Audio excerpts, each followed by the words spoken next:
नमस्कार, मैं मारूफ मिलन रहमानी लेकर आया हूं मैं आपके लिए आज की अब तक की बड़ी खबरों को केडीबी इंडिया पर। तो चलिए नजर डालते हैं आज की बड़ी खबरों पर। किसान आंदोलन को अपना समर्थन देने वाली 18 साल की मशहूर एनवायरमेंटलिस्ट ग्रेटा थनबर्ग पर भाजपा सांसद मीनाक्षी लेखी ने तंज कसा है। उन्होंने कहा है कि देश को अस्थिर करने की साजिश रचने का सर्टिफिकेट प्रदान करने के साथ साथ ग्रेटा को भारत सरकार बाल वीरता पुरस्कार भी दे। उन्होंने कहा कि ग्रेटा ने अनजाने में ही सही साजिश का सबूत अपने ट्वीट से दे दिया है। बता दें कि ग्रेटा ने किसान आंदोलन का समर्थन करने वालों के लिए एक टूल किट शेयर की थी। दिल्ली पुलिस इसे खालिस्तानी समर्थकों द्वारा बनाया बता रही है, तो वहीं भाजपा का कहना है कि इसके पीछे भारत को बदनाम करने की साजिश है। सीपीआई नेता और जेएनयू के पूर्व छात्र संघ अध्यक्ष कन्हैया कुमार के खिलाफ उन्हीं की पार्टी ने निंदा प्रस्ताव पारित किया है। दरअसल कन्हैया पर आरोप है कि उन्होंने एक सीपीआई नेता को थप्पड़ मार दिया। कन्हैया फिलहाल सीपीआई की नेशनल एग्जीक्यूटिव काउंसिल के सदस्य भी हैं। कन्हैया कुमार के खिलाफ यह प्रस्ताव हाल ही में हैदराबाद में हुई सीपीआई की 3 दिवसीय बैठक में पारित किया गया। द हिंदू के अनुसार इस बैठक में पार्टी के राष्ट्रीय महासचिव डी राजा समेत अन्य लोग भी शामिल थे। कन्हैया पर आरोप है कि उन्होंने 1 दिसंबर 2020 को पटना के पार्टी दफ्तर में कार्यालय सचिव इंदु भूषण के साथ बदसलूकी की थी। हैदराबाद में हुई बैठक के दौरान कन्हैया कुमार को नसीहत भी दी गई। पार्टी के वरिष्ठ नेताओं ने उनसे सावधानी बरतने के लिए भी कहा।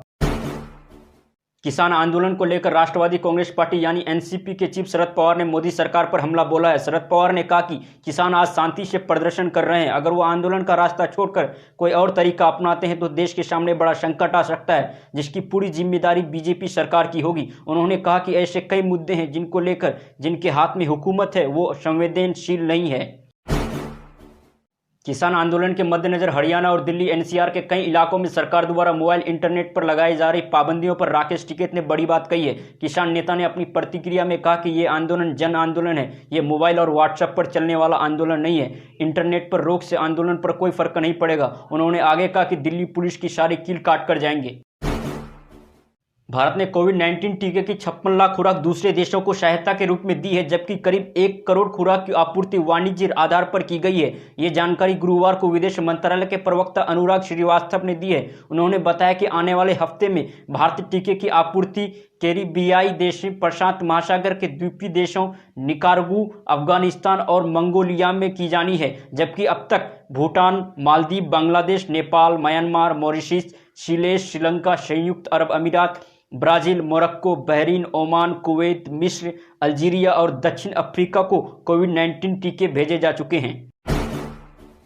सुपरस्टार सलमान खान से जब किसान आंदोलन को लेकर सवाल किया गया तो वो सेफ खेल गए। इससे जुड़े एक सवाल के जवाब में उन्होंने कहा कि सही काम करना चाहिए, सबसे सही बात की जानी चाहिए और सबसे नेक काम किया जाना चाहिए। बॉलीवुड सुपरस्टार्स की किसान आंदोलन के मामले पर चुप्पी को लेकर तीखी आलोचना हो रही है। बावजूद इसके ना तो शाहरुख और ना ही आमिर खान ने मामले पर चुप्पी तोड़ी है। वहीं अमेरिका की रिहाना से लेकर बॉलीवुड की तापसी पन्नू ने किसानों का खुले तौर पर समर्थन किया है। हालांकि इस समर्थन की कीमत उन्हें भारी विरोध के तौर पर चुकानी पड़ी है। भारतीय विदेश मंत्रालय ने कृषि कानूनों पर अमेरिकी प्रतिक्रिया पर आधिकारिक बयान जारी किया है। मंत्रालय के प्रवक्ता अनुराग श्रीवास्तव ने कहा कि भारत और अमेरिका साझा मूल्यों के जीवन लोकतंत्र हैं और नई बाइडेन सरकार कृषि क्षेत्र में सुधार के लिए भारत सरकार के कदम का समर्थन करती है। श्रीवास्तव ने आगे कहा कि 26 जनवरी को लाल किले पर हुई हिंसा की घटनाओं ने भारत में समान भावनाओं और प्रतिक्रियाओं को जन्म दिया है। जैसे कि 6 जनवरी को अमेरिका में कैपिटल हिल की घटना थी और स्थानीय कानूनों के अनुसार उस पर नियंत्रण किया गया। इंटरनेट पर पाबंदी पर बोलते हुए श्रीवास्तव ने कहा कि दिल्ली एनसीआर क्षेत्र के कुछ हिस्सों में इंटरनेट के उपयोग के संबंध में अस्थायी उपाय इसलिए किए गए थे ताकि आने वाले दिनों में 26 जनवरी जैसी किसी हिंसा को रोका जा सके। किसान आंदोलन को अंतर्राष्ट्रीय हस्तियों से मिल रहे समर्थन के बारे में पूछे जाने पर भारतीय किसान यूनियन के नेता राकेश टिकैत ने कहा कि अगर ऐसा है तो इसमें दिक्कत क्या है। दरअसल जब टिकैत को बताया गया कि अमेरिकी पॉप गायिका रियाना, एक्ट्रेस मिया खलीफा, स्वीडन की जलवायु कार्यकर्ता ग्रेटा थनबर्ग ने समर्थन किया है, तो किसान नेता ने कहा कि वैसे वो इन सबको नहीं जानते, लेकिन कोई विदेशी अगर समर्थन कर रहे हैं तो क्या दिक्कत है। इसके साथ ही टिकैत ने आगे की रणनीति बताते हुए कहा कि उन्होंने हर गाँव के 15 किसानों को एक ट्रैक्टर से 10 दिन के लिए आंदोलन स्थल पर पहुंचने का आह्वान किया है ताकि आंदोलन चलता रहे। Shiromani Akali Dal, DMK, NCP, TMC समेत 10 विपक्षी पार्टियों के 15 सांसद गुरुवार सुबह गाजीपुर बॉर्डर गए थे, लेकिन पुलिस ने उन्हें बॉर्डर पर प्रदर्शनकारी किसानों से मिलने नहीं दिया। अब इन सांसदों ने लोकसभा अध्यक्ष ओम बिरला को पत्र लिखकर कहा कि गाजीपुर बॉर्डर पर हालात भारत पाकिस्तान सीमा जैसे हैं और किसानों की स्थिति जेल के कैदियों जैसी है। सांसद हरसिमरत कौर बादल ने कहा कि नेताओं को बैरिकेड पार करने और प्रदर्शन स्थल जाने की इजाज़त नहीं दी गई। बादल के अलावा एनसीपी सांसद सुप्रिया सुले, डीएमके कोनिमोई और तिरुचा सिवा टीएमसी के सौगत रॉय प्रतिनिधि मंडल में शामिल थे। पिछले कई महीनों के बाद राजधानी दिल्ली में शुक्रवार को स्कूलों के बाहर रौनक देखने को मिली। दिल्ली में 9वीं और 11वीं के छात्र स्कूल आने लगे हैं। स्कूल और बच्चों के परिजनों को कोरोना प्रोटोकॉल का ध्यान रखने के लिए कहा गया है। स्टूडेंट्स को स्कूल में क्लास लेने के लिए अपने अभिभावकों की लिखित अनुमति जरूरी लेनी होगी। दिल्ली सरकार फाइनल प्लान तैयार करेगी कि कब स्टूडेंट्स को परीक्षाओं के लिए बुलाया जा सकता है। इसके साथ ही दिल्ली में डिग्री, पॉलिटेक्निक और ITI संस्था भी खुल गए हैं। इन सभी संस्थाओं में सोशल डिस्टेंसिंग का पालन करना बहुत ही जरूरी होगा। अयोध्या में बन रहे भव्य राम मंदिर के निर्माण के लिए इकट्ठा हो रहा चंदा कांग्रेस के लिए चिंता का विषय बन गया है। राजस्थान में कांग्रेस की स्टूडेंट विंग NSUI ने राम मंदिर के लिए चंदा इकट्ठा करने का अभियान चलाया है। अब कांग्रेस सांसद मनीष तिवारी ने ट्वीट कर इसका विरोध किया है और पार्टी के अंदर कोर मुद्दों पर मंथन की कमी की बात कह दी है। कांग्रेस सांसद मनीष तिवारी ने शुक्रवार सुबह ट्वीट कर लिखा कि NSUI के द्वारा राम मंदिर के लिए चंदा इकट्ठा करना एक बार फिर कोर मुद्दों पर कांग्रेस के अंदर संवाद की जरूरत को उजागर करता है। कांग्रेस एक सेक्युलर पार्टी है। क्या सेक्युलर का मतलब चर्च और सरकार को अलग करना है या सर्वधर्म समभाव का पालन करना?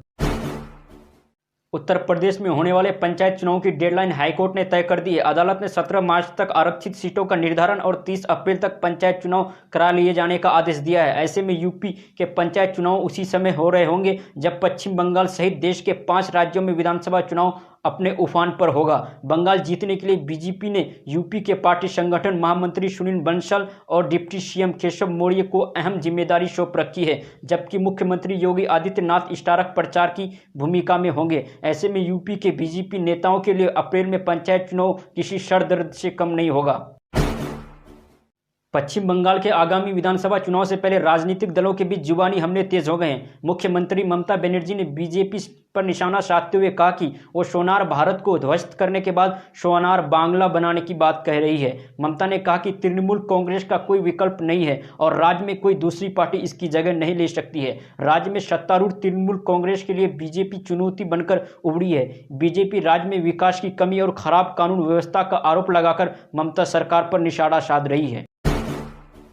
देश में पेट्रोल, डीजल और गैस की बढ़ती कीमतों को लेकर शिवसेना ने मोदी सरकार पर हमला बोला है। शिवसेना ने अपने मुखपत्र सामना में ईंधन गैस दर वृद्धि शब्दों की जुमलेबाजी नाम के संपादक में लिखा है कि केंद्र की सरकार कहती कुछ और है, करती कुछ और है। लॉकडाउन की वजह से पहले ही सामान्य जनता की कमर टूट गई है और कई लोगों की नौकरी छिन गई। ऐसे में सरकार लोगों की जेब से पैसे क्यों छीन रही है? शिवसेना ने संपादक में लिखा, केंद्रीय बजट में सरकार ने पेट्रोल डीजल पर कृषि उपकर लगाया, इससे महंगाई बढ़ेगी, पेट्रोल डीजल की कीमतें नहीं बढ़ेगी, ऐसा केंद्र सरकार की ओर से स्पष्ट किया गया था। वीडियो अच्छा लगे तो वीडियो को लाइक करें और अपने दोस्तों के साथ शेयर भी करें और इसी तरह के तमाम खबरों के लिए KDB इंडिया के साथ जुड़े रहें। धन्यवाद।